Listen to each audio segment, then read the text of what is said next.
para pustakawan di layanan itu nggak hanya jago kandang. Jadi berikan informasi pemikiran Bung Karno itu keluar. Jadi, pustakawan, janganlah kau mati dalam lumbung informasi. Sudah bertaburan informasi, koleksi begitu banyaknya, referensi begitu banyaknya, tapi tidak mau menulis. Selamat datang di Rolasan.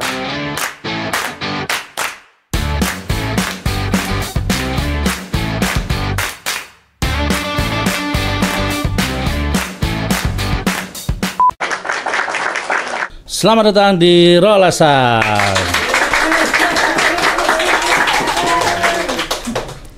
Di yang sangat pagi istimewa ini, kita sudah kedatangan tamu yang mana beliau ini dulu juga pernah bekerja di Perpustakaan Bung Karno, pernah mengabdi dan memberikan banyak inspirasi bagi teman-teman di sini. Dan sekarang beliau menjabat sebagai Kepala Pusat Jasa Informasi dan Naskah Nusantara Perpustakaan Nasional Republik Indonesia, Bapak Agus Sutoyo. Selamat datang Pak Agus. Terima kasih. Selamat datang kembali lebih tepatnya. Selamat datang kembali ya. Terima kasih sudah diundang sama Mas Jatmiko dan tim dari Blitar. Ini 2 hari di Blitar dengan sebelumnya mensosialisasikan program dari Puja Sintara. Nah, selama di Blitar ini udah wisata kuliner kemana aja Pak? Terkait nostalgia masa lalu ini. Wah, kalau wisata kuliner saya sebenarnya banyak jelajahnya di Blitar. Cuma karena saya banyak jadwalnya yang memang agak ketat dan saya tidak lama-lama di Blitar. Jadi kalau sudah bertemu dengan teman-teman di PBK ini rasanya sudah melebihi apa yang saya sudah jelajahi tentang kuliner. Waduh. Jadi soal kuliner, kalau bicara kuliner di Blitar, mungkin saya salah satu. Apa yang paling dikangenin ini Pak? Ya, soal kangen sih banyak ya. Karena teman-teman di Blitar di sini pun di PBK khususnya, ketika saya hunting ke satu tempat kuliner yang ternyata teman-teman malah nggak tahu. Oke. Nah, teman-teman nggak tahu gitu. Contoh. Nah, yang dengar ini pasti banyak yang ketawa.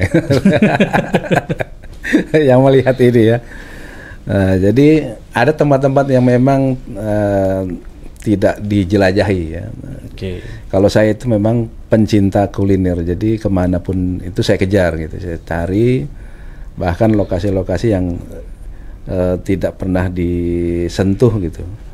Nah, ada satu tempat yang saya merasa sangat punya pengalaman yang menarik ketika bisa berjalan bareng dengan teman-teman dari Pusling. Oke. Nah, dari Pusling itu kan menjelajahi di seluruh Blitar ini. Blitar Raya. Di Blitar Raya. Jadi ada satu tempat yang kita habis berliterasi di salah satu sekolah ya, di SD. Kemudian ada satu tempat yang ada orang bilang ini ada makanan yang lucu gitu ya. Okay. Kok lucu katanya? Iya, karena namanya kambing lucu. Itu. Jadi itu yang saya rasakan, wah ini yang unik ini. Jadi lokasinya agak ngumpet ke dalam desa. Okay. Di desa itu jalannya juga cuma hanya satu mobil gitu. Dan di situ ada tulisan gambarnya itu emang betul-betul ya lucu.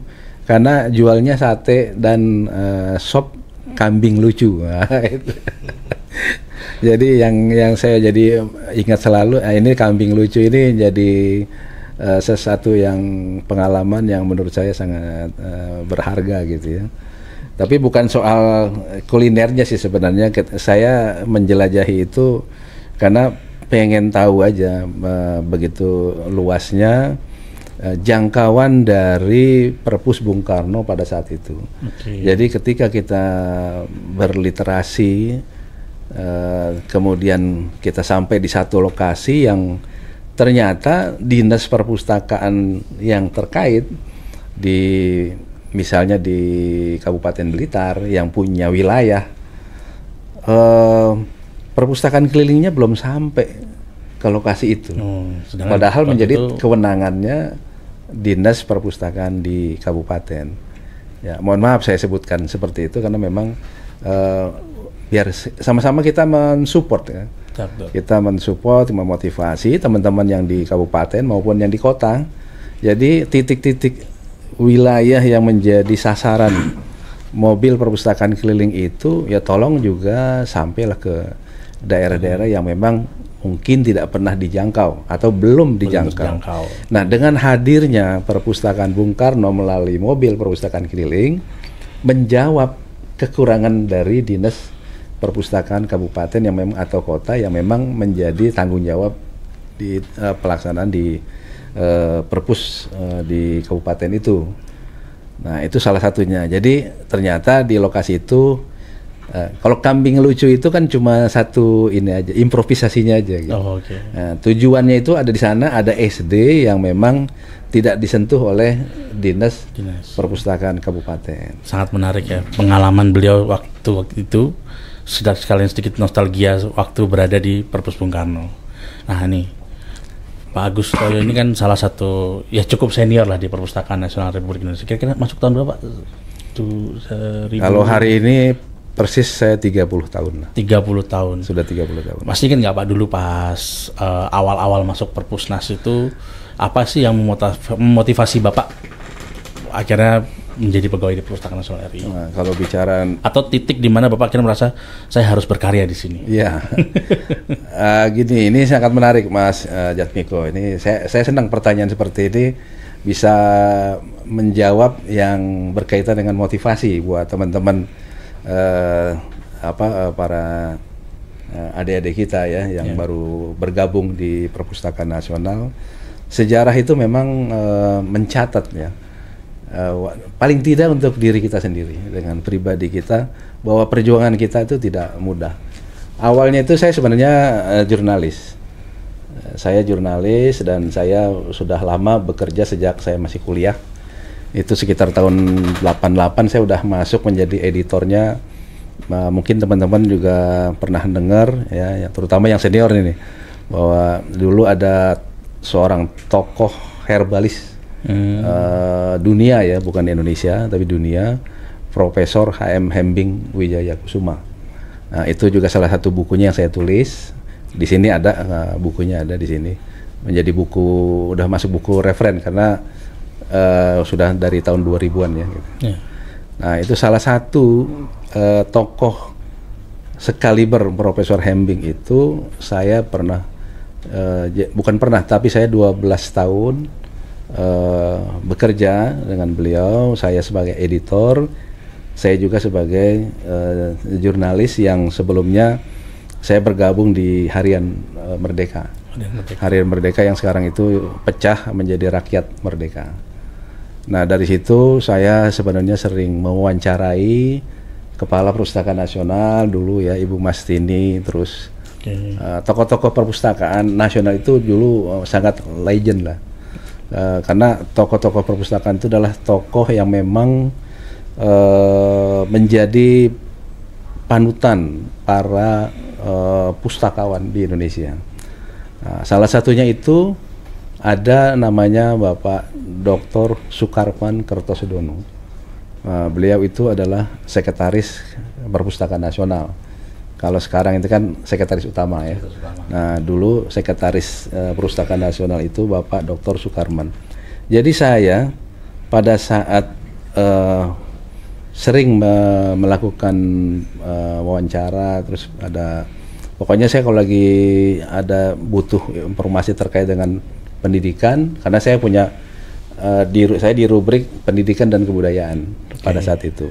Saya sering mewawancarai Ibu Mastini, Kepala Perpustakaan Nasional, kemudian Pak Sukarman, juga para pustakawan-pustakawan yang waktu itu memang cukup sering menjadi referensi kita untuk bertanya berkaitan dengan layanan perpustakaan. Dulu layanan perpustakaan di Perpustakaan Nasional itu masih apa adanya gitu ya, karena dengan zamannya itu istilahnya banyak sekali yang merasa belum terpenuhi atau kepuasan pemustaka itu masih kurang.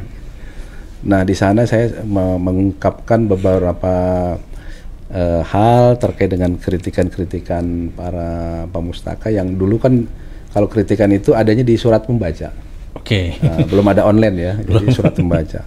Kemudian saya ingat banget di tahun 1993 itu ada pengumuman penerimaan CPNS Perpustakaan Nasional. Tapi pengumuman itu ditempel di mading ya. Ditempel di mading itu. Mading di mana? Di lobi Pusat Jasa dulu di Salemba. Oh, oke. Nah, di lobi Pusat Jasa di Salemba yang sekarang jadi klinik. Oke. Yang sekarang di klinik. Nah, itu dulu ada mading gitu. Nah, di situ ditempel ada pengumuman penerimaan pegawai baru, ditutup hari Jumat. Tanggalnya saya lupa, tapi ditutup hari Jumat. Tapi itu ditempel hari Rabu. Nah, padahal di tanggal rentang waktunya itu 10 hari. Nah, tapi di pengumumannya ditempel hari Rabu, Jumat udah ditutup. Nah, jadi ada satu semacam, ini nggak beres ini. Jiwa jurnalis saya terusik gitu. Akhirnya saya tanya Pak Sukarman waktu itu, saya matur ke Pak Sukarman dan Pak Korman bilang, emang kenapa Anda mau mencari informasi itu? Gitu. Ya kalau masih memungkinkan, saya juga pengen melamar. Dia ketawa. Gitu. Kalau kan Anda ini wartawan, gitu. Ngapain ngelamar jadi PNS? Gitu. Kan sudah enak jadi wartawan gitu ya. Saya bilang enggak. Saya tanya kenapa pengumumannya kok hari Rabu, ditutup hari Jumat, sementara di situ tertulis misalnya tanggal 1 sampai 10 gitu. Ya. Jadi pertanyaan. Karena hari Senin itu saya ke Perpusnas, ke layanan lantai 1 waktu itu. Dan itu belum ada layanan koran ya. Saya sering cari tulisan atau majalah. Kan dulu saya tuh cerpenis ya, jadi banyak majalah Anita Cemerlang dulu ya. Dulu ada Anita Cemerlang, majalah mode yang sering memuat tulisan-tulisan saya, cerpen-cerpen saya ini. Jadi saya lagi mencari tulisan-tulisan saya untuk saya clipping. Nah, di situ saya hari Senin, saya ingat banget itu hari Senin, belum ada pengumuman di mading gitu. Yeah. Tapi hari Rabu saya datang lagi, baru ditempel. Gitu. Kan harusnya itu udah muncul di Jumat atau Kamis. Jumat sebelumnya ya. Gitu. Nah, ternyata itu. Akhirnya saya tanya itu ke Pak Sekretaris. Katanya, ngapain Anda mau melamar? Gitu. Ya, saya rasanya menurut saya publikasi yang dijalankan Perpustakaan Nasional ini belum ada, saya bilang. Humasnya nggak bergerak. Gitu. Nah, saya tahu humasnya ada, tapi humasnya nggak publikasinya hampir nggak pernah muncul. Nah, ternyata memang SDM ya, terkait dengan SDM nggak ada yang punya basic jurnalis, tidak punya basic kehumasan. Jadi hanya pegawai aja yang ditempatkan di sana di humas gitu. Nah, dari situ akhirnya saya diminta, karena saya pada saat pengumuman itu kan persyaratannya banyak banget sampai di screening segala kan. Kemudian ada biasa tuh ada SKCK, dulu ada kartu kuning Depnaker itu kan. Kartu pekerja. Nah, kartu kerja itu nggak sih bisa selesai 1-2 hari, itu mesti seminggu baru kelar. Jadi kita ngajuin persyaratan, udah ditinggal, nanti diproses, nanti kita datang lagi, kadang-kadang belum jadi. Nah, tapi itu kan Jumat ditutup. Itu yang jadi pengalaman saya yang nggak terlupakan itu. Jadi saya datanglah ke Depnaker karena Pak Karman bilang ya udah kalau Anda mau melamar silakan aja ikuti prosedurnya gitu. Ya udah saya ke kantor polisi, ke Polres waktu itu bikin SKCK. Dengan kartu jurnalis saya, nggak lama kalau di polisi kan, sebentar. Terus yang lama itu di Depnaker, kartu kuning tadi. Di Depnaker atau di Dinas Tenaga Kerja kan biasanya? Di Dinas Tenaga Kerja di wilayah, tergantung di mana domisili gitu. Nah, saya datang ke sana, saya wilayah Jakarta Utara. Jadi saya datang ke sana, antriannya itu lebih dari 100 orang. Lebih lah 100 lebih, karena banyak banget itu. Nah, saya gimana caranya, waktu tinggal Jumat. Nah, itu kan hari Rabu, saya bikin baru Kamis. Iya. Ya, otomatis cuma 1 hari itu. Akhirnya ya itu maju. Ya mungkin ini usaha anak soleh gitu juga. usaha anak soleh. Saya dengan PD-nya saya datang ke loketnya itu, saya bisa bertemu nggak sama kepala dinas dulu kepala kantor, kepala kantornya gitu. Ada apa Pak? Gitu. Ada apa Mas? Gitu. Ya saya perlu buat ini, tapi enggak, saya mau wawancara. Saya mau wawancara, saya nggak punya janji gitu. Saya mau wawancara dadakan aja, kenapa antrian seperti ini kok nggak terlayani gitu. Dari mana Mas? Gitu. Saya langsung kasih kartu gitu. Wah, kartu jurnalis itu. Kartu jurnalis, udah langsung, wah maaf Pak sebentar ya Pak gitu. Langsung lapor. Langsung lapor ke mungkin sekretaris kantor gitu ya. Akhirnya mereka rada kasak kusuk gitu. Wah ini jangan-jangan kita diteror apa gimana gitu, kok tiba-tiba ada wartawan. Saya bilang kartu jelas gitu. Akhirnya saya dipanggil di ruang khusus, di luar antrian terus dipanggil, nggak taunya langsung ke kepala kantor. Nah, terus ditanya, perlu apa Mas ini? Ya, saya ingin menanyakan ini Pak, kok proses ini sebenarnya prosedurnya berapa lama sih? Kok antrian segini panjangnya tapi loketnya cuma 2. Nah, itu prosesnya pun lama nah, akhirnya intinya itu Mas mau apa gitu. Dia tahu gitu. Intinya kita mau apa. Saya bilang ya kalau antrian seperti ini saya juga ingin membuat kartu. Karena kartu ini saya untuk menjadi PNS kan harus pakai kartu kuning. Kartu pers saya nggak laku kalau buat kartu kuning, kalau untuk jadi PNS gitu. Yeah. Oh gitu. Ya sudah gitu. Wawancaranya perlu nggak gitu? Ya perlu, saya bilang kalau buat ini. Ya nggak usah lah gitu. Dibilang gitu. Nggak usah lah gitu, nggak usah dilanjutin. Tapi ini kami proses gitu. Oh gitu. Tapi saya nggak menekan Bapak loh Pak. Saya nggak punya retensi seperti itu, saya bilang. Saya pengen nanya aja prosedurnya berapa lama. Kalau memang prosedur yang saya jalani bisa 2-3 hari atau seminggu, ya saya mohon izin karena saya ingin melamar pekerjaan menjadi PNS, tapi waktunya hari Jumat. Itu saya jujur aja. Tapi saya tidak dalam rangka menekan Bapak Kepala Kantor. Walaupun itu juga nekan. Halus tapi. Halus ya, bahasa diplomasinya gitu. Akhirnya ya nggak sampai 2 jam diproses, itu keluarlah kartu kuning gitu. Nah, ya nggak sampai sejam juga sih, mau cepet banget. Sampai kartu kuning, udah terus. Tapi dia bilang nggak usah dipoto, nggak usah ditulis gitu. Tapi saya bilang gini, tolong diperbaiki Pak gitu. Karena kan saya udah melihat juga gitu. Teman-teman saya di bagian pemerintahan pasti juga, kalau saya laporkan pasti ke sini juga dan akan mewawancari Bapak. Nah, kebetulan saya di bagian pendidikan kebudayaan. Jadi bukannya tugas saya sebenarnya, cuma saya melihat gini ada rasa tersentuh untuk bagaimana bisa memperbaiki sistem yang ada gitu. Nah, akhirnya di situlah saya dapat ya privilege ya. Kartu kuning keluar hari Kamis. Itu Kamis sore itu saya tungguin. Nah, selesai dokumen-dokumen lainnya, akhirnya saya masukin hari Jumat, tapi Jumatnya itu ada satu surat yang saya persyaratan apa ya waktu itu ya belum keluar itu. Jadi saya dapatnya agak siang, Jumat habis sholat Jumat. Jadi saya masukin jam 2. Kantor tutup jam 2:30. Nah, 2:30 udah nggak diterima lamaran yang masuk nggak diterima gitu. Akhirnya saya menghadap lagi ke Pak Sukarman. Kata Pak Sukarman, Pak Sekretaris, terus Anda ini mau ngapain lagi kan kemarin udah dikasih. Ternyata Pak saya udah menghadap ke kepala bagian kepegawaian, ternyata sudah ditutup, saya terlambat jamnya ini kan, ini kurang setengah jam lah gitu.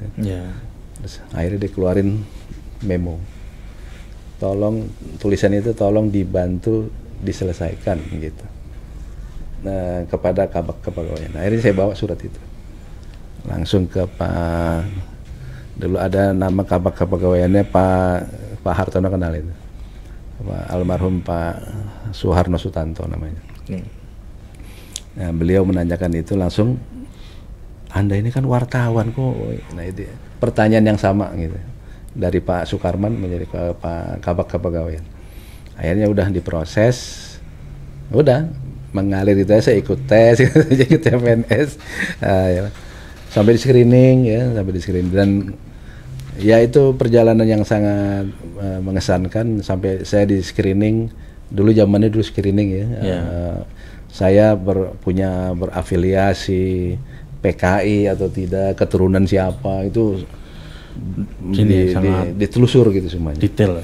Nah, lucunya pas sampai di screening di Seknek itu, dulu Seknek ya, di istana Seknek.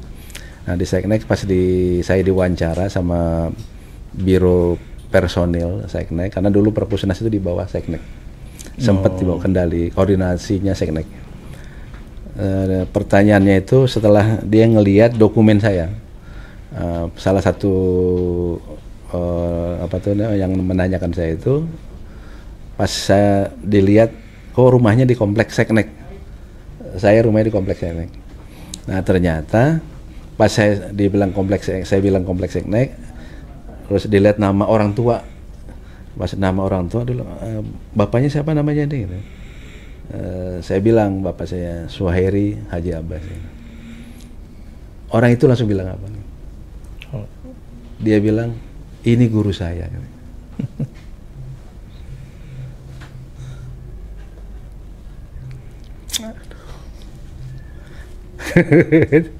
Saya kalau udah ngomongin sedih.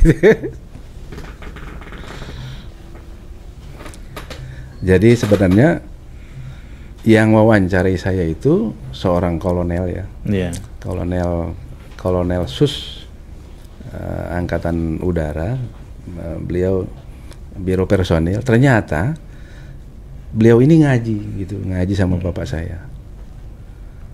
Ya itulah satu, akhirnya saya ada kemudahan untuk bisa diterima di Perpustakaan Nasional tanpa bapak saya tahu.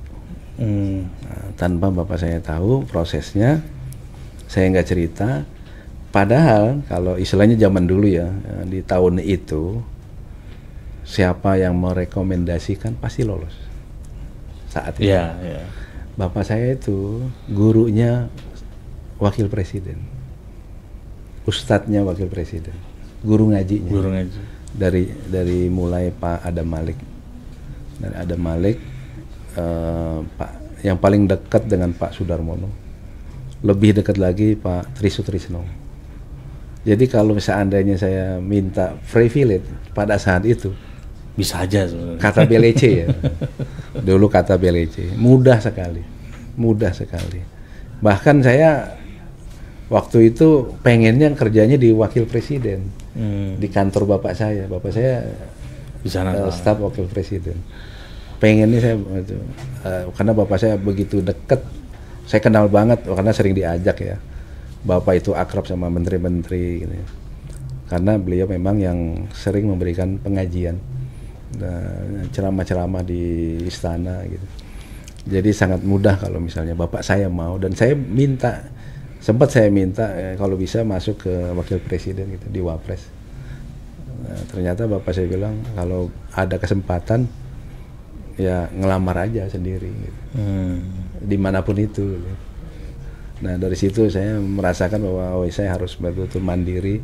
Bapak saya punya kemampuan gitu ya, mungkin dia golongannya nggak tinggi, tapi punya kesempatan besar banget kalau dia mau ngomong gitu ya, mau ngomong sama, jangan ke wapresnya lah, sekretaris wakil presiden, itu mudah sekali. Pasti mudah sekali. Tapi itu tidak pernah dilakukan. Jadi setelah akhirnya saya diterima di Perpustakaan Nasional, dan setelah saya masuk CPNS udah diterima, saya masuk, terus PNS saya di tahun 95, masuk 94, CPNS-nya terus ikut Prajab gitu ya. PNS saya 95, baru dilakukan ada sholat Jumat di kantor Salemba. Ada sholat Jumat di kantor Salemba. Dan ternyata khotib khotib pertama sholat Jumat di Salemba itu adalah bapak saya. Jadi sholat Jumat itu khotib pertama, imam pertama di aula kita di Salemba itu adalah bapak saya. Dan ternyata juga Pak Karman itu bimbingan hajinya sama bapak saya. Jadi Pak Karman juga nggak cerita kalau kenal sama bapak saya. Bapak saya nggak pernah cerita juga sama saya kalau dia kenal sama Pak Sukarman. Nggak pernah cerita. Jadi mengalir begitu aja, dan ternyata ya itu tadi, kalau istilahnya kalau bapak saya mau saya masuk di Wapres atau di Kementerian Perumahan Rakyat atau di Menko Kesra itu mudah banget. Mudah saja. Karena menteri-menterinya itu ngaji rutin di bapak saya di setiap hari Jumat di Wakil Presiden. Nah, itu terus tadi Pak Agus tetap memilih di Perpusnas itu. Saya milih di Perpusnas, kayak terpaksa. Ada kepaksa. Kecebur kepaksa atau gimana nih? Ya istilahnya gini, kalau saya mau dari awal masuk di Perpusnas, kalau tahu bapak saya itu juga punya kedekatan dengan pimpinan Perpusnas, pada saat itu kayaknya nggak perlu ikut tes macam-macam saya gitu. Jadi ya mungkin itulah diajarkan kita mandiri. Akhirnya saya masuk, dan pada saat saya masih CPNS, saya sudah 2 kali dimarahi Kepala Perpustakaan Nasional. Saya 2 kali menulis tentang Perpustakaan Nasional di media.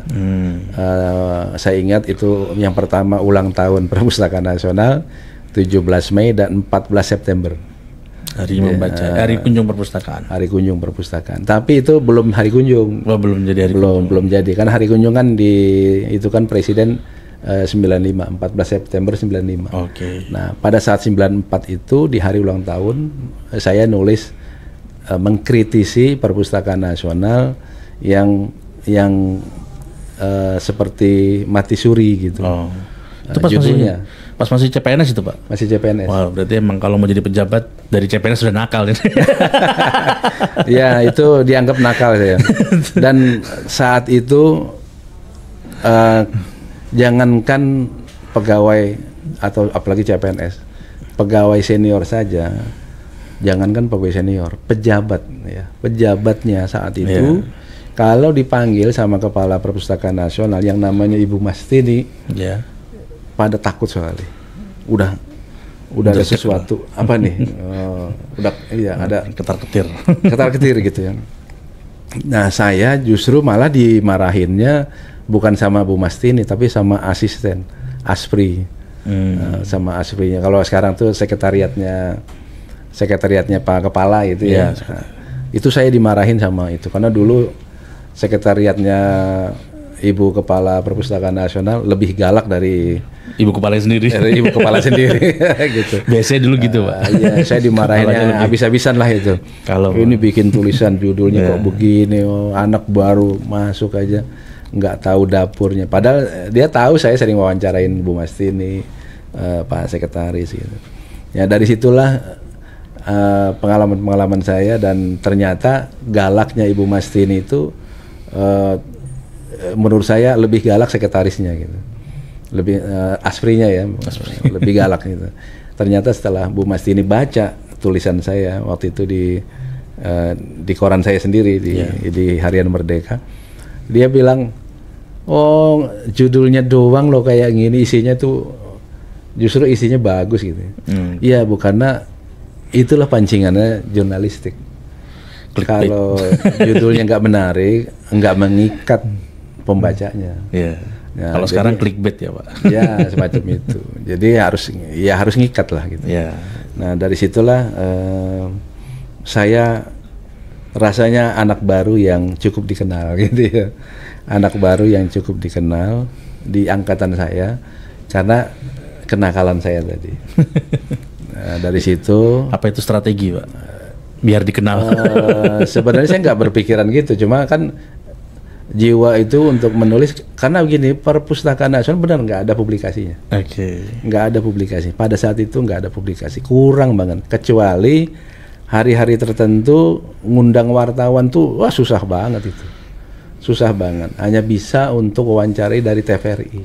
Nah, itu kan mohon maaf ada biayanya gitu ya. Jadi hanya seperti itu. Tapi kalau ada wartawan datang untuk memang betul-betul pure untuk mengangkat tentang perpustakaan nasional, rasanya agak susah. Saya yang sering mangkal soal pendidikan aja, pasti seringnya disuruh ke UI, ke UNJ, ke Pedanka dulu ya, kementerian. Tapi pas saya mau belok ke perpustakaan, lu ngapain sih ngangkat perpus mulu gitu, sampai bos saya dulu sampai marahin, sampai redaktur saya tuh, ngapain sih perpus ya, isinya apa sih gitu.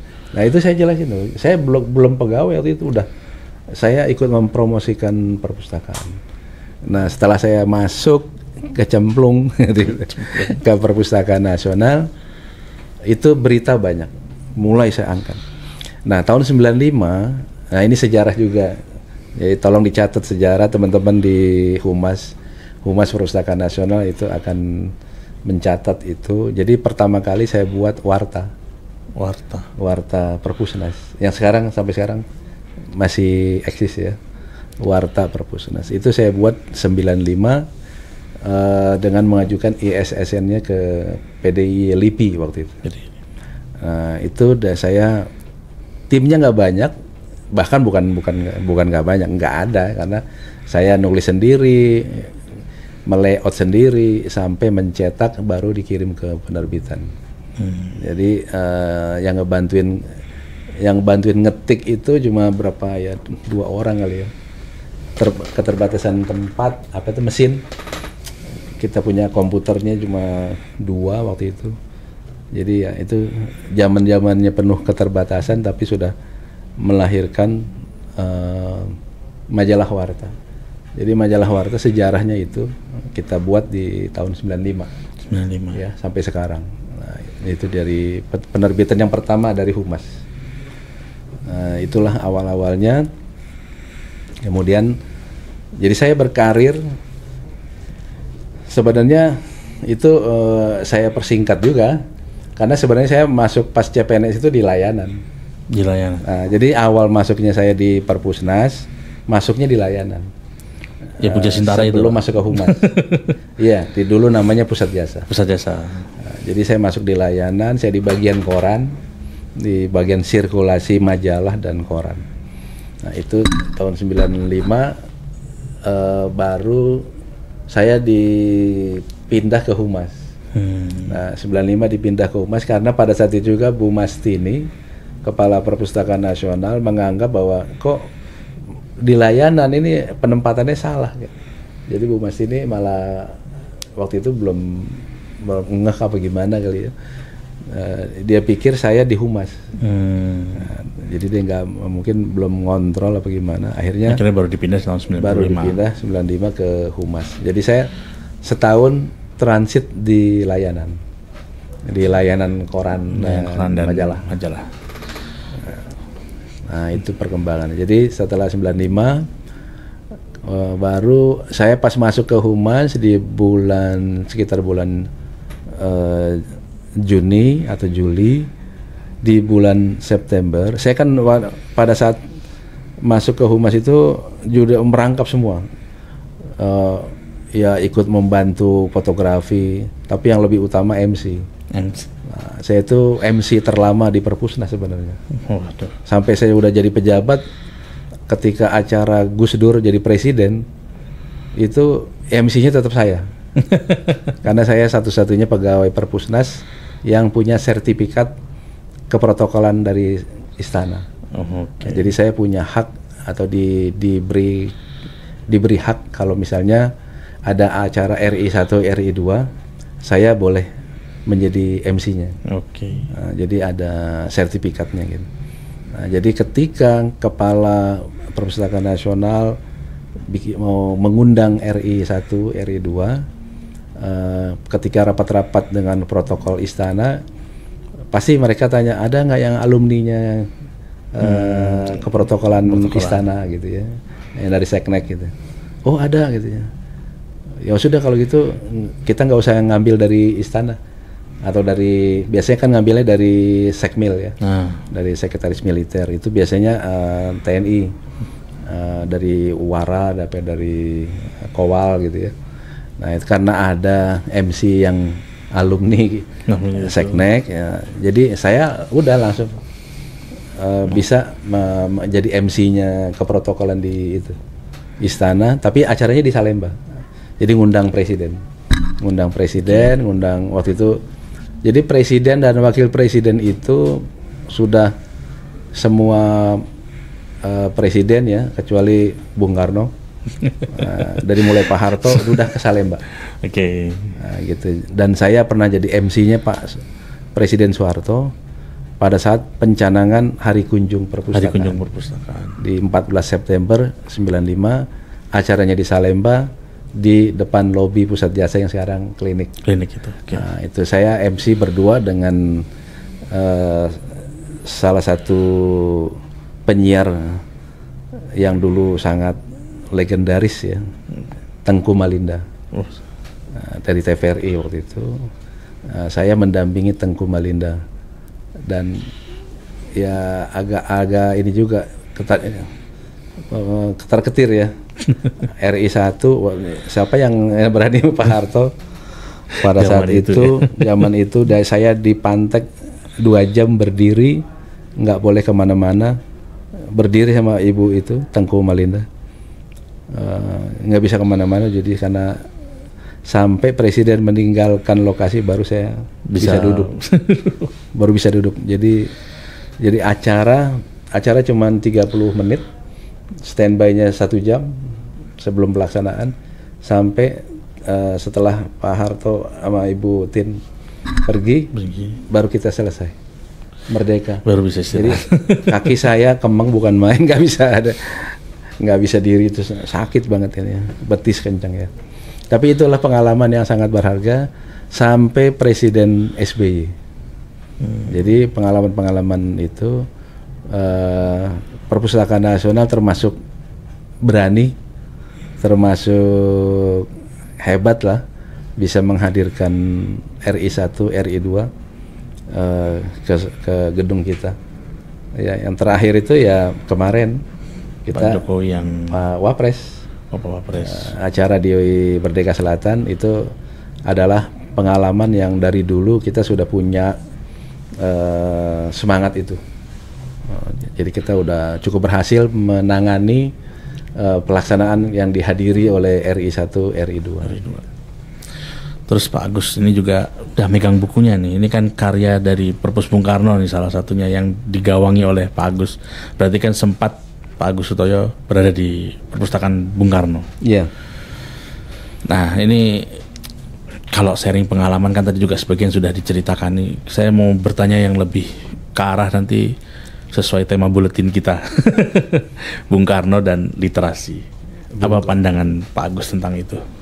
Ya, ketika saya masuk ke sini 2019 di bulan Juli. Ya.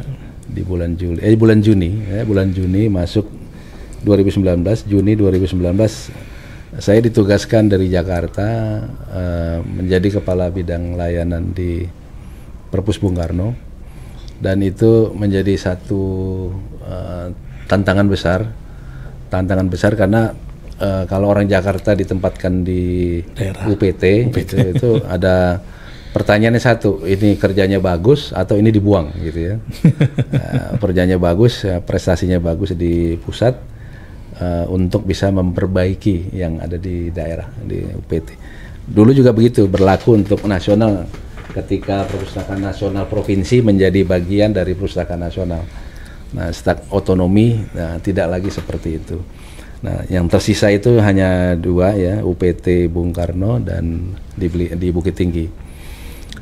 Jadi ketika saya masuk di Perpus Bung Karno, saya lebih senangnya nyebutnya Perpus Bung Karno. Jadi untuk bahasa yang mudah gitu ya. Ya, bahasa gaulnya lah ya. Kalau kita nyebut Perpustakaan Proklamator itu kepanjangan gitu ya. Ini buat ini aja, buat lebih mudah dalam berinteraksi. Jadi kita sebutnya Perpus Bung Karno. Jadi di Perpus Bung Karno itu banyak kegiatan yang sebenarnya lebih bisa keluar. Nah, mungkin teman-teman di sini juga ingat ketika saya masuk pertama kali, terus saya kumpulkan, saya rapat dengan teman-teman pustakawan di layanan khususnya. Saya bilang, layanan kita mau jalan di tempat, mau setengah lari, apa mau lari cepat. Nah, terus teman-teman saya tantang seperti itu. Terus mereka menyebutnya, kalau bisa lari cepat Pak, nah gitu. Ya, kalau bisa lari cepat. Saya bilang pasti bisa, kalau kita mau. Dan mau artinya kita tunjukkan kegiatan ini, kegiatan-kegiatan yang ada di bidang, dulu namanya apa ya, PIK ya, pelayanan informasi dan kerjasama. Nah, itu pelayanan informasi dan kerjasama. Jadi ada satu kegiatan yang memang saya anggap ini harusnya bisa jemput bola. Apa salah satunya? Salah satu jemput bola. Jadi yang sudah ada itu yang jemput bola, yang udah ada MPK tadi, pusling. Oke, itu udah jemput bola. Tapi ada kegiatan lain yang memang harusnya bisa, gitu. Jadi dulu ada namanya Forum Komunikasi Pembaca Aktif Bung Karno ya, pemikiran Bung Karno.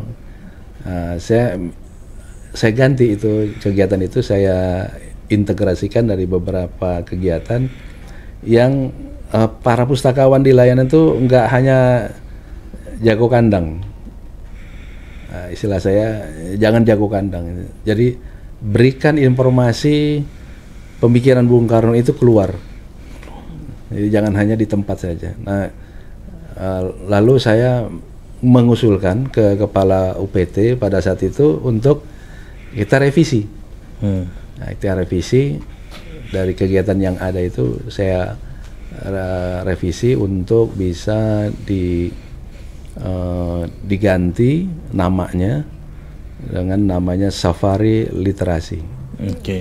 Safari Literasi. Nah, dari situ di dalam Safari Literasi itu ada yang program yang sudah ada, FKPA tadi, Forum Pembaca Aktif itu, kemudian cetak kartu anggota yang hanya setiap hari nunggu di tempat. Nah, saya ganti namanya Siskarling. Nah, sistem cetak kartu keliling. Jadi bawalah itu Siskarling, bawa mobil perpustakaan keliling, bawa BIMPUS, bimbingan pemustakanya juga. Jadi dalam satu kali kegiatan ada 4 kegiatan yang bisa kita bawa, kita integrasikan. Jadi dari situlah literasi kita mulai ada perubahan. Karena yang selama ini pustakawannya hanya di tempat, jadi bisa keluar. Yang selama ini nungguin calon pemustaka yang bikin kartu anggota, itu kita datengin. Kalau target sehari itu kan saya review dulu.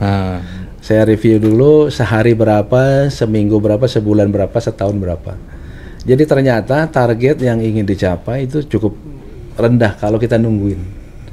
Jadi kalau kita nunggu datangnya calon pemustaka yang bikin kartu anggota, itu ternyata sehari paling bagus itu 25 orang pada saat itu. 25 orang. Nah, ketika kita keluar, membawa kegiatan itu keluar, kita bisa menjaring 200 orang di acara itu. Minimal yang bikin kartu secepat itu 100, 125. Itu pasti dapat. Nah, sisanya kita suruh online dulu. Nanti baru cetak kartu datang ke sini. Jadi isi formnya di sekolah atau di lokasi yang kita bikin acara Safari Literasi. Jadi kalau sebulan kita bikin Safari Literasi ada 5 kali aja keluar, 1 bulan itu kita bisa dapat angka lebih 1.000 orang.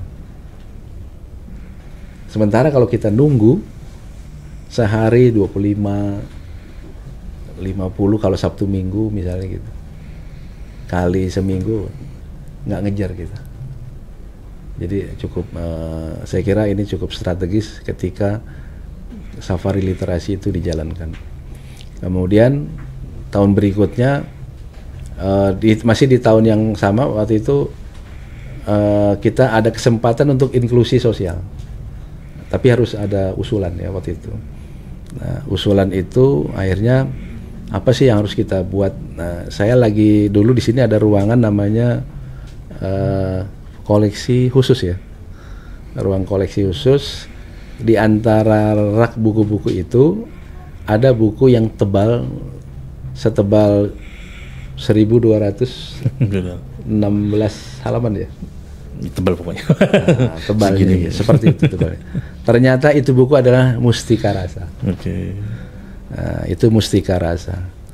Jadi waktu saya membaca-baca itu, oh ini menarik, ini menurut saya kira menjadi satu inspirasi gitu ya. Ternyata Bung Karno itu tidak hanya bicara tentang politik yang selama ini kita tahu bahasannya Bung Karno berat. Ya. Dan anak-anak muda ini saya rasa agak berat kalau bicara tentang Bung Karno, pemikiran-pemikiran Bung Karno. Nah, karena ketidaktahuan kita dalam bentuk saya selalu setiap kegiatan ilmu ya jurnalis, ilmu saya banyak sertifikat tentang kehumasan. Jadi saya banyak sekali sertifikat berkaitan dengan PR.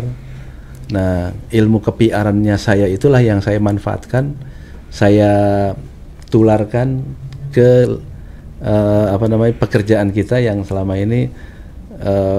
Saya ingat banget waktu itu Kepala Pustaka Nasional menugaskan saya di bidang layanan yang sebelumnya saya di Humas itu.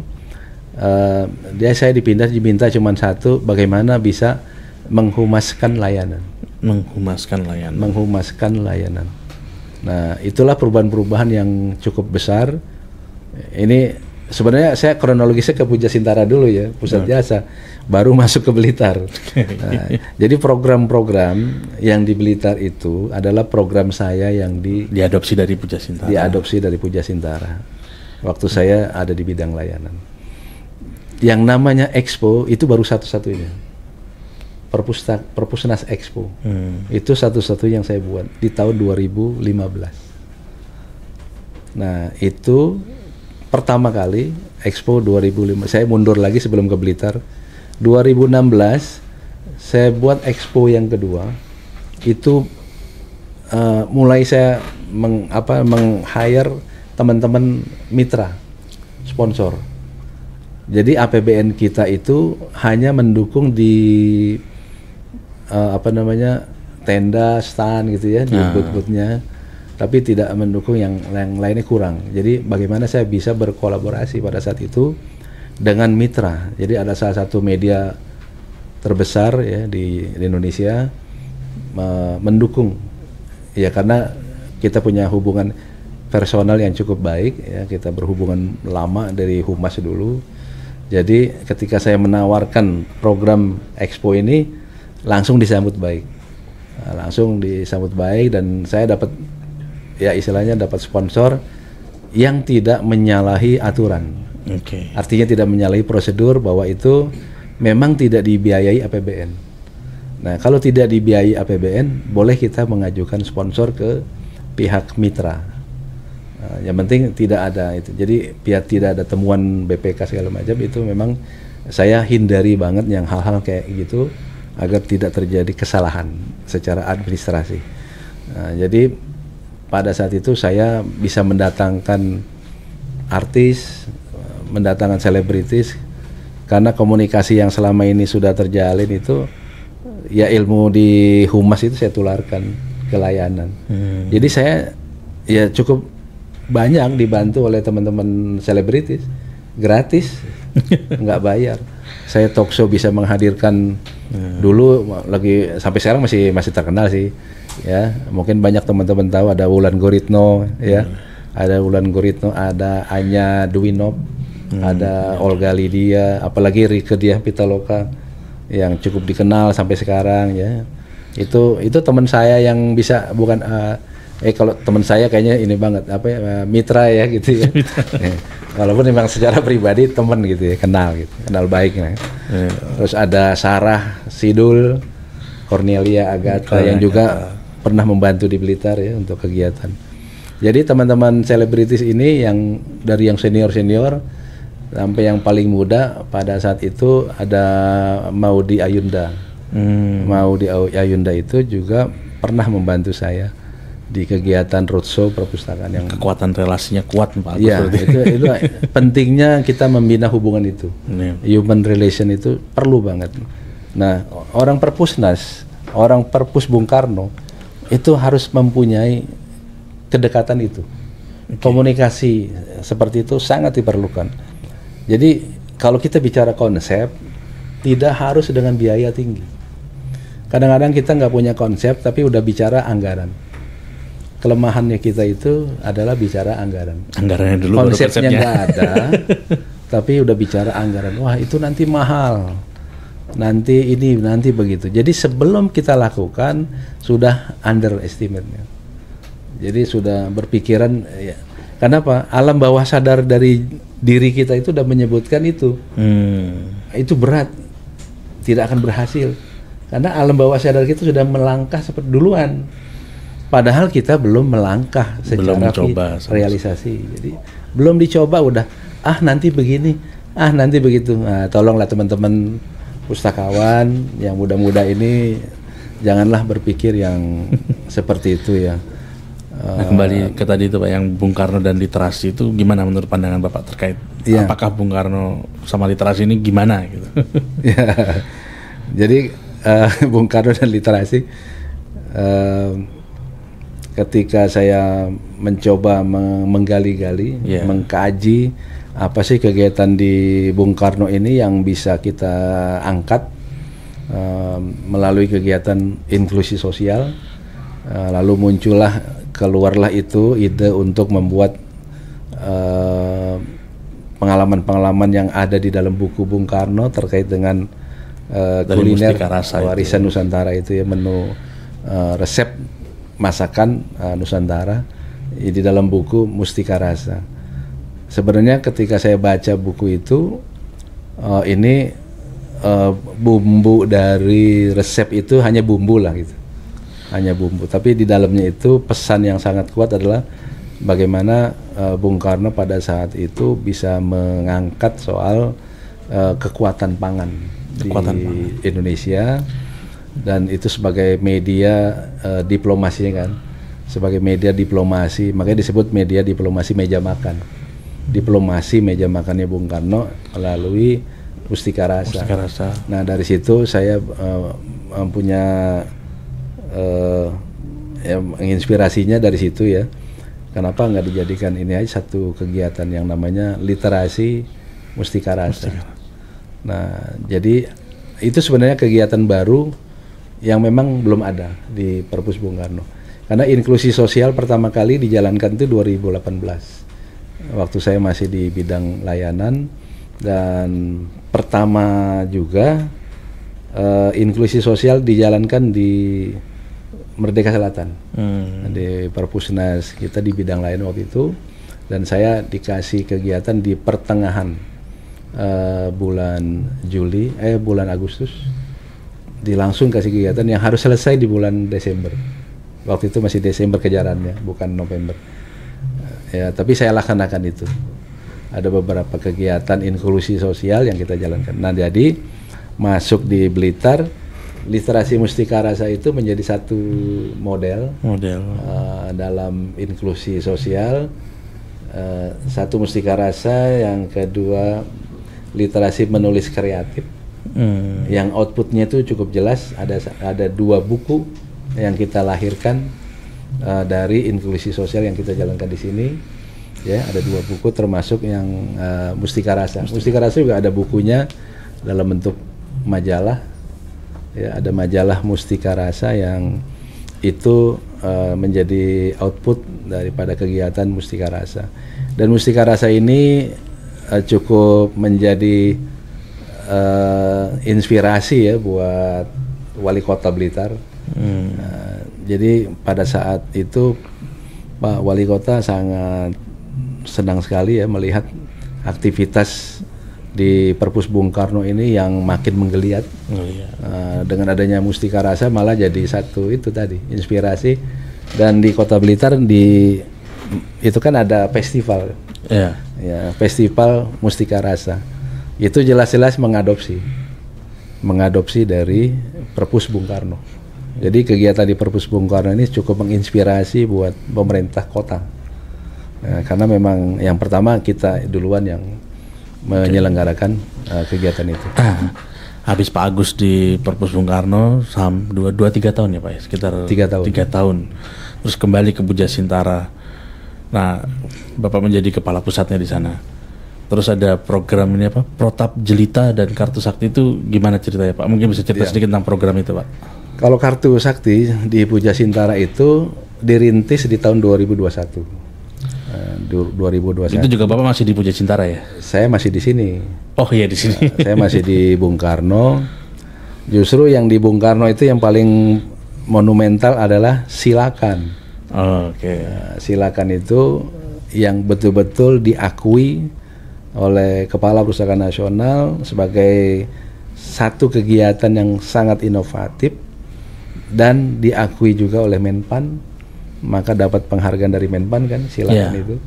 Nah itu yang saya rasa yang cukup pada saat pandemi Silakan ini menjadi satu alternatif solusi buat kegiatan perpustakaan. Dan itu betul-betul diakui sebagai satu kegiatan yang bagus banget, inovasi yang sangat baik. Dan bahkan saya punya iklannya itu sama dibantu sama Mas Arda yang membuat iklan Silakan itu melalui beberapa radio ya. Saya pernah dengar di perempatan. Nah itu jadi itulah yang menjadi buat ya motivasi teman-teman bahwa di tengah-tengah pandemi yang serba penuh keterbatasan kita masih bisa berimprovisasi dengan inovasi yang bisa memberikan layanan yang terbaik buat masyarakat. Nah, jadi di tahun 2021 di Puja Sintara itu ada inovasi Kartu Sakti oleh Kapus Jasa sebelumnya yang memunculkan inovasi itu. Nah, Kartu Sakti ini untuk mendekatkan pemustaka se-Indonesia, mendekatkan jalinan sinergi antara perpustakaan nasional dengan dinas-dinas perpustakaan di provinsi, kabupaten, kota, dan juga perpustakaan di perguruan tinggi, di lembaga-lembaga pendidikan lainnya, sehingga dengan Kartu Sakti itu semua masyarakat yang sudah menjadi anggota itu, yang dinas perpusnya di mana masyarakat menjadi anggota di perpustakaan tersebut, dia udah otomatis terintegrasi dengan perpustakaan nasional. Nah, kemudahan-kemudahannya itu yang pertama ada pasti secara online, pemustaka mendapat kemudahan dalam mengakses e-resources itu. Ya, termasuk salah satunya e-resources. Nah, kemudian perkembangan selanjutnya mendapat juga dukungan dari BPK Kinerja ya. BPK Kinerja yang mereview kegiatan termasuk Sakti, ya menganggap bahwa ini semua yang layanan yang online yang ada di Perpusnas harusnya pintu masuknya itu satu. Pintu masuknya satu melalui kartu anggota. Karena target yang ingin dicapai dari pembaca itu justru harus terdeteksi melalui kartu anggota. Pintu masuk misalnya dari Ipusnas. Ipusnas kan selama ini masuknya lewat email ya. Nah, email itu ada kelemahannya, satu orang itu kan bisa punya 2-3 email. Nah, kalau satu kartu anggota itu hanya satu. Nah, kita lebih mudah dalam mendeteksinya. Itu pola pikir dari BPK Kinerja yang mereview dari kegiatan-kegiatan yang aplikasinya jelas kita sudah jalan ya, sudah kita manfaatkan bersama dengan masyarakat. Ada Ipusnas, sekarang ada Bintang Pusnas Edu, ada e-resources, semua itu yang semua produk-produk bisa online diakses melalui kartu sakti, kartu anggota. Nah, itu seluruh Indonesia. Kemudian kemudahan lainnya, ketika orang baca secara konvensional itu, membaca online itu kan ada keterbatasannya. Maka dengan kartu sakti ini, masyarakat yang sudah kartu anggotanya sudah terintegrasi tadi bisa dari mana saja bisa pinjam langsung ke Perpustakaan Nasional, bisa datang langsung atau bisa melalui secara media persuratan elektronik, misalnya melalui email atau ada interlibrary loan. Yang kalau interlibrary loan itu kan dulu dipakainya itu untuk internasional. Saya kira metode itu bisa juga dikembangkan nasional. Artinya pemustaka dari Blitar saja bisa mengakses langsung meminjam buku yang tidak ada di Perpus Bung Karno misalnya, tidak ada di Blitar, di Dinas Perpustakaan Kabupaten Kota tidak ada. Koleksi yang diinginkan kalau di browsing itu, di searching, ada di Perpusnas, di layanan Perpusnas. Nah, itu bisa mengajukan peminjaman. Tapi peminjamannya tidak langsung melalui Dinas Perpustakaan yang sudah terintegrasi sakti atau di Perpus Bung Karno. Nah, jadi Perpus Bung Karno lah yang minjem ke layanan Perpusnas Puja Sintara, pinjam koleksinya, nanti kita kirimkan. Nah, nanti mengembalikannya ke sini. Ya, ke Perpus Bung Karno membernya juga. Dia di sini, ya kembali ke sini. Ke sini juga. Ya, nanti tugas Perpus Bung Karno lah yang mengembalikan ke Puja Sintara. Puja Sintara, seperti itu. Dan itu berlaku untuk nasional. Bisa di mana saja. Nah, itu kemudahan-kemudahannya yang bisa dimanfaatkan oleh pemustaka dengan kartu sakti ini. Saya kira ini cukup ditangkap positif ya dari daerah-daerah yang sudah menjadi sakti. Yang sudah menjadi sakti itu sudah bisa memanfaatkan koleksi kita yang semudahnya gitu ya. Kemudian ada inovasi yang terbaru, namanya Protap Jelita. Protap Jelita itu program terpadu jelajah literasi Nusantara.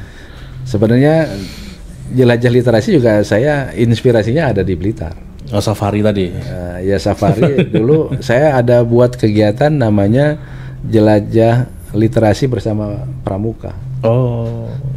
Ada sendiri lagi. Ada jelajah literasi bersama Pramuka yang jelajahnya di sini di Perpus Bung Karno. Jadi di situ ya dari kata jelajah itu saya ada inspirasi, saya adopsi ya di situ. Karena terus terang kegiatan di Perpus Bung Karno ini yang saya adopsi banyak dari kegiatan saya sendiri yang di Jakarta. Jadi ada Perpus Bung Karno Expo, itu kan salah satunya adopsi dari kegiatan saya sebelumnya. Ada literasi itu tadi, kopi, literasi kopi, mustika rasa itu yang baru di sini. Hastakarya, ada apalagi ya, menulis kreatif gitu ya. Dan banyak hal ya yang saya anggap itu yang belum pernah dilaksanakan di Perpus Bung Karno, itu bisa dilaksanakan. Dan sampai hari ini juga Perpus Bung Karno Expo itu mudah-mudahan bisa berlanjut terus menjadi satu program yang menarik di setiap hari khusus yang bisa dilaksanakan di Perpus Bung Karno. Nah, jadi dengan Protap Jelita yang tadi saya sampaikan bahwa Protap Jelita itu program terpadu jelajah literasi Nusantara, itu kembali kepada program yang digalurkan oleh Kepala Perpustakaan Nasional, oleh Bapak PLT, Kepala Perpustakaan Nasional, yang salah satunya menyasar kepada kembali berliterasi pada anak-anak, pembudayaan gemar membaca. Karena ada 6 program ya, ada 6 program besar yang digalurkan oleh Kepala Perpustakaan Nasional. Ada 3 program yang betul-betul itu merupakan bagian dari kegiatan yang ada di Puja Sintara. Nah, 3 program inilah termasuk pengaruh utama naskah Nusantara. Nah, yang paling penting di mana salah satu program yang cukup besar yang dilaksanakan oleh seluruh unit termasuk di Perpus Bung Karno adalah pembudayaan gemar membaca melalui literasi anak. Nah, jadi Pak Kepala berharap literasi yang dijalankan itu kembali kepada dunia anak-anak. Nah, kembali kepada dunia anak-anak artinya kalau misalnya di Perpus Bung Karno itu buku-buku Bung Karno bercerita tentang sejarah apapun itu coba dikemas dalam kaitannya dengan dunia anak-anak. Bisa jadi mungkin dijadikan kembali inspirasinya dari buku-buku Bung Karno itu menjadi komik misalnya gitu. Walaupun komik ada beberapa yang sudah ada ya komik Bung Karno, tapi bisa dijadikan inspirasi lagi yang lain karena buku Bung Karno kan cukup banyak kalau mau digali, dikaji, bisa dijadikan komik atau cerita anak-anak ya dilahirkan dari Perpus Bung Karno. Nah, seperti itu. Jadi tugas saya di Puja Sintara bagaimana mendekatkan literasi ini kepada dunia anak-anak. Maka dengan Protap Jelita ada 6 kegiatan dalam satu program. Programnya itu program layanan publik ya yang tujuannya bagaimana bisa mengangkat sebesar-besarnya, seluas-luasnya pemanfaatan perpustakaan kepada masyarakat. Nah, tujuannya itu bagaimana bisa kita angkat sebagai dasar pengenalan perpustakaan kepada anak-anak. Nah, modelnya itu kembali kepada yang paling ini adalah layanan anak sebenarnya. Jadi saya angkat itu menjadi satu program inovasi Protap Jelita itu. Jadi di dalam Protap Jelita di dalamnya ada informasi terkait dengan perpustakaan digital. Kemudian ada read aloud, membaca. Itu dalam satu rangkaian Protap Jelita itu ya? Iya, di dalam rangkaian. Jadi read aloud itu yang membaca nyaring, jadi kita gabungkan di sana. Kemudian ada storytelling, ada lagi sulap edukatif, ada puzzling. Sulap edukatif saya pernah lihat langsung dari yang Pak siapa itu yang di Aim ya. Pak Aim ya. Pustakawan. Iya. Saya pernah lihat itu. Pak Aim, jadi ada sulap edukatif. Saya terheran-heran. Kemudian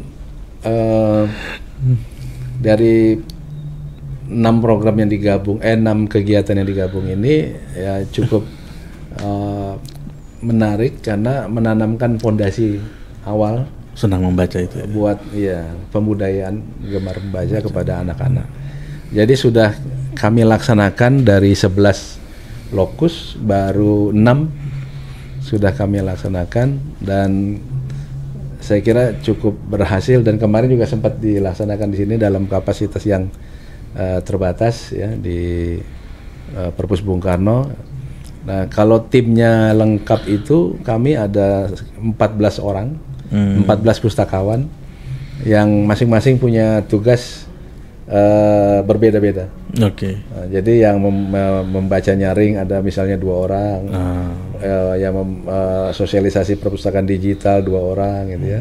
Yang mobile bahkan bisa 3 atau 4 yang untuk mobile itu tadi dengan dia membawa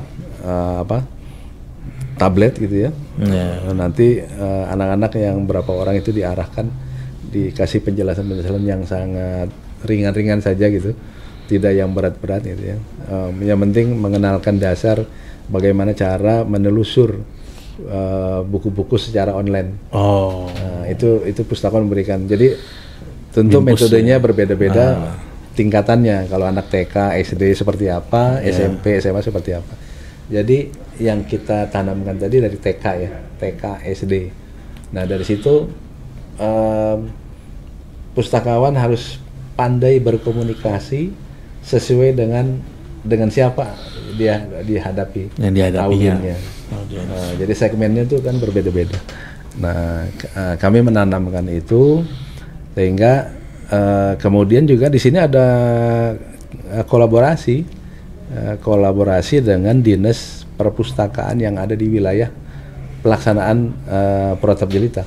Kalau misalnya itu dimasuk di Kabupaten Bogor, kita ada pelaksanaannya di TBM dan saya pasti menyasarnya bukan TBM yang rame. Bukan TBM yang punya jam terbangnya bagus, yang udah terkenal. Iya, yang udah terkenal. Tapi ini yang betul-betul masih baru, merintis dan perlu dukungan gitu ya. Nah, kemarin kami laksanakan di kaki Gunung Salak di Bogor, yang memang ternyata walaupun dekat dengan Jakarta, treknya itu keluar dari tol Bogor itu masih 3 jam. Treknya cukup menantang.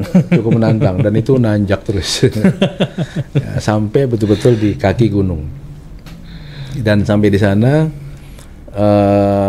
kelelahan kita dalam perjalanan itu terbayar.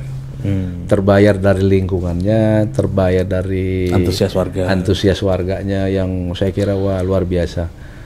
Dan itu sudah ada ya di sosial medianya Perpusnas ya, di Puja Sintara gitu ya. Dan juga di sosmed pribadi saya juga ada, kalau mau lihat aktivitas itu protap jelita ada di sana. Jadi kegiatan ini ya memang cukup dapat respon positif dari Kepala Perpustakaan Nasional, dari Deputi, bahkan Deputi 2 Pak Adin sudah menetapkan ini protap jelita menjadi kegiatan yang terpadu antar unit yang akan disupport dari Deputi 2. Karena Deputi 2 kan punya kegiatan yang membaca nyaring itu. Jadi saya kira bisa dikolaborasikan dengan protap jelita, pustakawan yang sudah menjadi alumni, yang sudah mendapat sertifikat membaca nyaring itu bisa ikut kegiatan di protap jelita. Karena protap jelita ini lintas unit.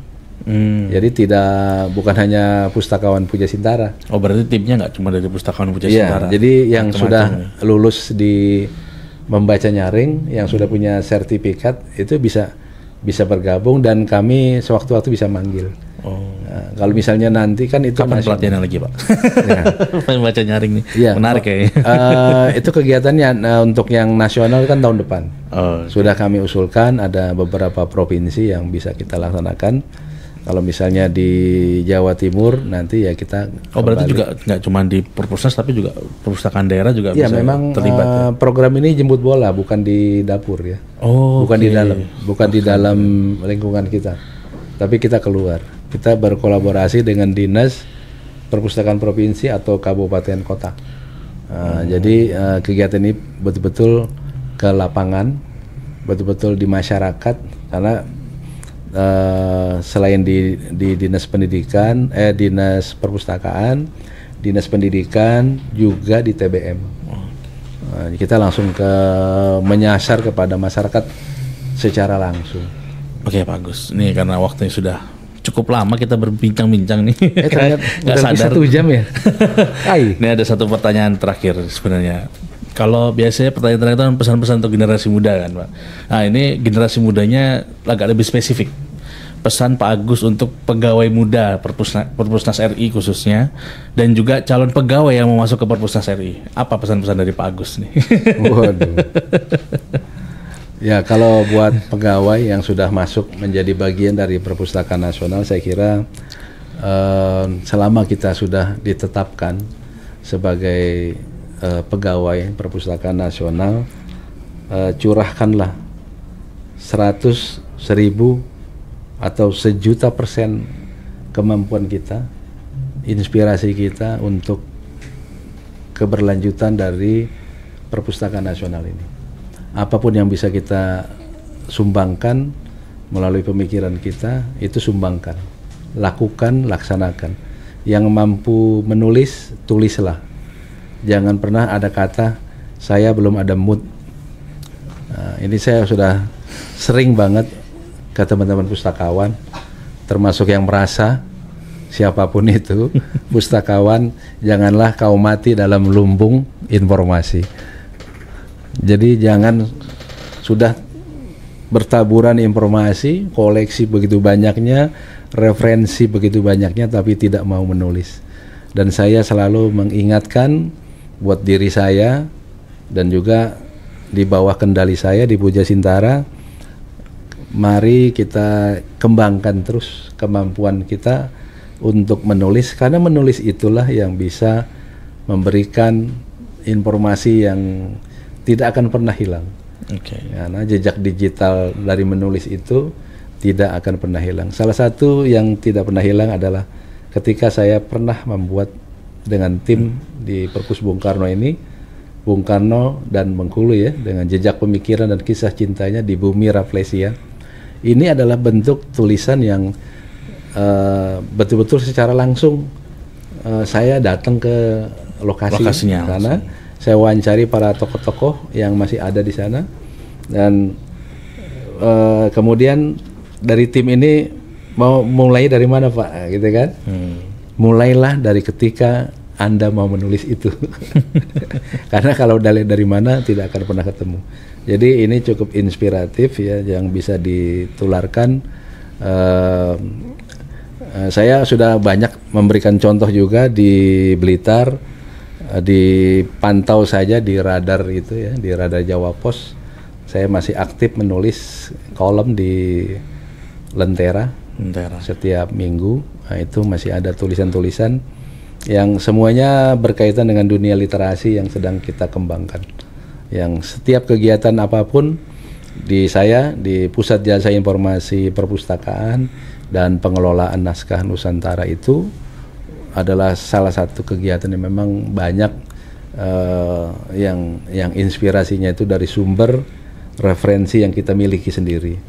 Ada itu buku yang umum maupun yang naskah kuno yang setiap saat kita diskusikan, ada gelar diskusi, FGD segala macam itu, ada seminar. Tapi ketika itu sudah selesai, nggak ada lagi yang mengangkat. Nah, padahal kita dalam membicarakan satu kasus dalam buku atau dari naskah, itu harusnya kita angkat kembali dalam satu tulisan. Saya kira teman-teman pustakawan jangan pernah berhenti berkreativitas, karena kreativitas itu adalah satu aktivitas yang akan membekas sampai kapanpun. Membekas yang baik. Nah, untuk CPNS atau calon yang baru mau daftar PNS nih, yang pengen banget masuk ke Perpusnas, nah itu ya silakan saja, karena itu adalah pertarungan. Nah, pertarungan itu di situ dilihat kemampuan kita untuk bisa mengikuti prosedur yang ada dalam kita mengikuti tes-tes untuk menjadi pegawai negeri sipil, dan itu termasuk juga di Perpustakaan Nasional. Saya kira prosedurnya sama, dan tidak modal utamanya itu adalah banyaklah membaca, karena membaca itulah yang bisa menginspirasi kita dan kita mampu bisa menjawab hal-hal yang selama ini mungkin kita abaikan gitu. Jadi kalau dengan membaca, kalau sudah membaca pasti akan membekas, apalagi masalah-masalah sosial, politik ya, termasuk itu menjadi masalah yang akan kita temui pada saat kita ujian atau tes mengikuti tes-tes untuk masuk di PNS ya. Termasuk buat kenaikan jabatan juga gitu ya Pak ya? Termasuk untuk uji kompetensi. Itu juga masuk ke sana. Untuk apalagi untuk udah masuk ke asesmen. Masuk ke asesmen kalau mau jadi pejabat pasti di asesmen, dan pertanyaan itu nggak jauh dari hal-hal yang berkaitan dengan kemampuan kompetensi kita. Nah, kompetensi yang paling kentara pada saat kita ikuti ujian itu, sudah mampukah Anda menulis? Aduh, ini pesan yang sangat berharga buat para pegawai Perpusnas, khususnya yang masih muda-muda ya, dan calon pegawai yang mau masuk ke Perpusnas RI. Oke, terima kasih Pak Agus atas waktunya yang 1 jam ini. Wah, tidak terasa. Gak terasa ini kita obrol lumayan lama. Dari cerita-cerita menarik Pak Agus ini sangat inspiratif. Gitu. Ya, saya kira terakhir yang itunya satu lagi. Pesan saya, kalau kegiatan kita sudah berjalan dengan baik, tujuan ada satu, bagaimana bisa menjadikan satu tagline yang saya kira tagline untuk siapa saja, termasuk di kegiatan saya, tagline itu adalah keberhasilan itu sebuah tantangan ya. Jadi kita harus coba, dan hasil akhirnya adalah Indonesia literasi meningkat, Indonesia semakin hebat. Literasi meningkat, Indonesia semakin hebat. Oke, teman-teman, demikian rolasan kali ini. Semoga teman-teman bisa mengambil hikmah, mengambil pelajaran dari apa yang sudah kita bincangkan hari ini. Dan ini juga sebagai salah satu upaya dari kami tim Rolasan untuk mencoba menangkap apa sih nilai-nilai yang dipegang oleh para pimpinan-pimpinan kami di Perpustakaan Nasional RI. Sampai jumpa di Rolasan berikutnya.